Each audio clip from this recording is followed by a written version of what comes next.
Mr. President, I rise today to speak about Colin Kahl, the President's nominee to be Undersecretary of Defense for Policy.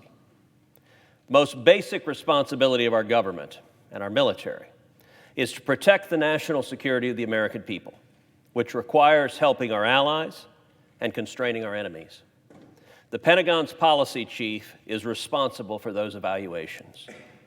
Unfortunately, I have come to believe that Colin Kahl's judgment is irreparably marred by obsessive animosity towards Israel.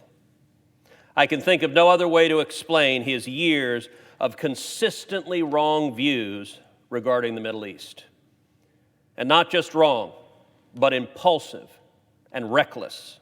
He has repeatedly spilled out his conspiracy theories and attacks on Twitter and other public venues. He views the world through a cracked lens. And I challenge my Democratic colleagues to explain one simple thing. What other explanation, other than animosity to the world's only Jewish state, could possibly account for all of these staggeringly wrong judgments?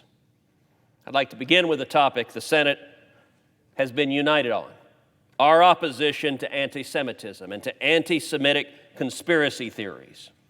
In 2019, this body came together unanimously to pass a resolution that I authored along with Democratic Senator Tim Kaine, condemning anti-Semitism as a unique form of bigotry that distorts people's judgments. Recently, a top advisor to the Ayatollah Khamenei acknowledged what the world long knew, that in 2018, in an operation right out of a Hollywood action movie, Israel seized Iran's national nuclear archive. The archive proved that Iran had been keeping nuclear weapons blueprints and materials on the shelf. The nuclear deal, of which Kahl was a principal architect, had been flawed from the start. Kahl responded to the news of the raid by suggesting on Twitter the archive was fabricated by Israel with the aim of dragging American boys and girls into another Middle East war. This was a pernicious anti-Semitic conspiracy theory, a blood libel, not just pernicious, but wrong. That was not the only time Kahl leveled troubling conspiracy theories about Israel and Iran. He suggested on Twitter that Trump's policies regarding the Iran deal and Jerusalem were linked to donations from Jewish billionaire Sheldon Adelson. This is not the judgment of anyone who should be anywhere near power or policy.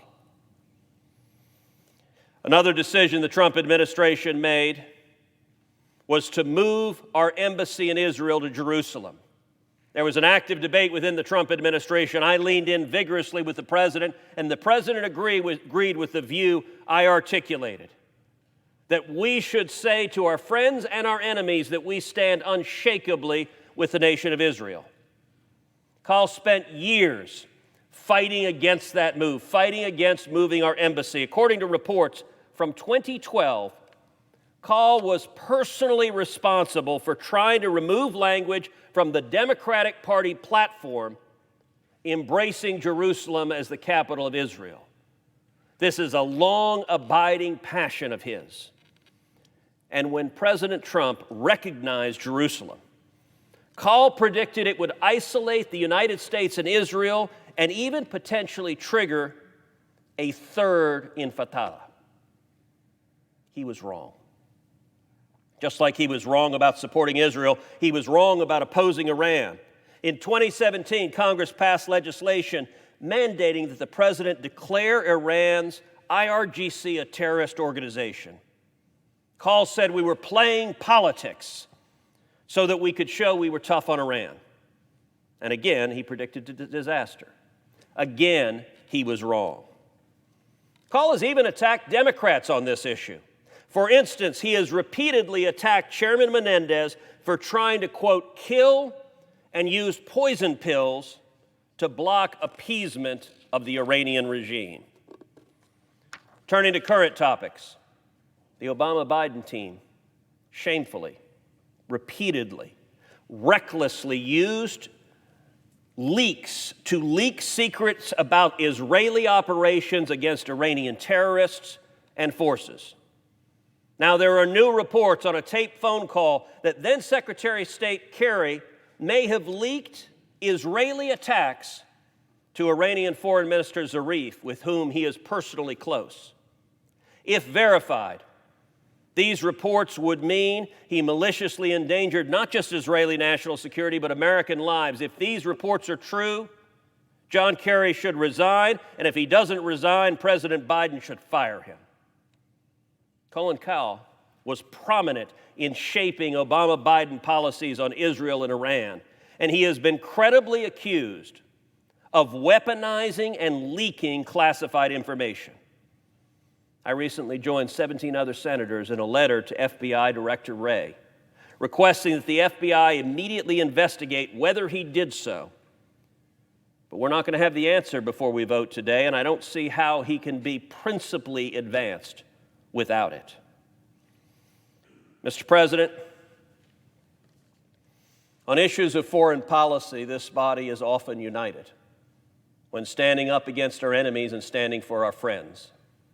This nominee, I believe, is the most virulently anti-Israel nominee who would serve in the entire Biden administration. Many of our friends on the Democratic aisle like to say they support the nation of Israel. Well, this is a chance to demonstrate you mean it, because you cannot vote to confirm a rabid anti-Israel conspiracy theory tweeting radical to the number 3 position in the Department of Defense and then claim you're a reliable friend of Israel. Colin Kahl's record is extreme, fringe, and radical. He has a lifelong obsession with and antipathy to the state of Israel, and he's demonstrated a willingness to endanger Israeli lives and American lives to advance that hostility. I urge our colleagues on both sides of the aisle to oppose this nomination.